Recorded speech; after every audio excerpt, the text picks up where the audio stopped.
लेकिन पहले बंगाल में राजनीतिक हत्याओं की फिक्र। बंगाल चुनाव नतीजों के बाद और केंद्रीय बल और पुलिस फोर्स की मौजूदगी के बावजूद भी लहूलुहान हो रहा है। लेकिन कल रात जो हुआ वो कल्पना से भी परे था, क्योंकि कल रात बीजेपी के कद्दावर नेता और ममता बनर्जी को भवानीपुर से चुनाव हराने वाले शुभेंदु अधिकारी के पीए चंद्रनाथ रथ का मर्डर कर दिया गया। उन्हें गोलियों से छलनी कर दिया गया। सवाल है कि इस मर्डर का ऑर्डर किसने दिया था। बंगाल से ही एक और राजनीतिक डेवलपमेंट है। आज समाजवादी पार्टी के अध्यक्ष अखिलेश यादव ने कोलकाता में ममता बनर्जी से मुलाकात की, उनके साथ एकजुटता का संदेश दिया। तीसरी खबर यह भी है कि अब से कुछ देर पहले पश्चिम बंगाल में राज्यपाल ने मंत्रिमंडल को बर्खास्त कर दिया है। इस बीच बीजेपी नेता बदले की मांग कर रहे हैं। आरोप लग रहा है कि टीएमसी के नेताओं पर आरोप लगा रहे हैं वो। लेकिन चंद्रनाथ रथ की हत्या से जुड़े कई सवाल हैं। क्या अपराधियों के टारगेट पर शुभेंदु अधिकारी थे? क्या अपराधी शुभेंदु अधिकारी की हत्या करना चाहते थे?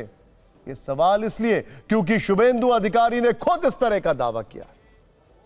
साजिश वाली थ्योरी की शुरुआत कल रात 10:09 पहली गोली से होती है। शुभेंदु के पीए चंद्रनाथ रथ कोलकाता से मध्यम ग्राम अपने घर लौट रहे थे। तभी करीब 10:09 पर उनकी स्कॉर्पियो के सामने एक कार खड़ी हो गई। जब तक वो कुछ समझ पाते एक बाइक आई जिस पर सवार हमलावरों ने 6 से 10 राउंड फायरिंग की। 2 गोलियां उनके सीने से आर पार हो गई, एक गोली पेट में लगी। उनके ड्राइवर बुद्धदेव बेरा को भी गोली लगी। इस घटना का एक सीसीटीवी वीडियो भी आ चुका है जिसमें चंद्रनाथ की गाड़ी नजर आ रही है। वारदात के बाद हमलावर कार छोड़कर फरार हो गए। खबर तो यह भी आ रही है कि जब उन्होंने गोलीबारी की उसके बाद काफी देर तक खड़े रहे ये देखने के लिए कि मौत हुई कि नहीं। ये कई जगह रिपोर्ट किया जा रहा है। खैर, घायलों को अस्पताल ले जाया गया, लेकिन तब तक चंद्रनाथ दम तोड़ चुके थे। उन्हें डिक्लेयर डेड कहा गया। उनके ड्राइवर की स्थिति अभी भी गंभीर है। इस घटना के बाद तुरंत बीजेपी समर्थक और कई बड़े नेता अस्पताल पहुंचे। उनका आरोप है कि इस मर्डर के पीछे भवानीपुर में टीएमसी की हार है। हमारे संवाददाता ने ग्राउंड पर पड़ताल की। इस दौरान उनकी लोगों से बातचीत भी हुई। अब सामने आप देखेंगे लगभग 1 से 1.5 मिनट के अंदर आप उस स्पॉट पर पहुंच जाते हैं जहां पर इस गोलीकांड को अंजाम दिया गया है। इस जगह को देखिए, ये उस गोली जो चलाया गया था उसका एक कार्टेज है। जो गोली चलने के बाद जो बचा हुआ हिस्सा होता है वो यहां पर मौजूद है। रात से लेकर अभी तक एविडेंस इकट्ठा किया जा रहा है और घटनास्थल से लगभग 100 मीटर की दूरी पर एक और जो फायर कार्टेज है वो बरामद हुआ है। यही वो मेन प्रेमाइसिस है जहां पर गाड़ी को रोका गया, लॉक किया गया और इस रिबन को जो क्राइम सीन को दर्शाता है, ये क्राइम सीन है।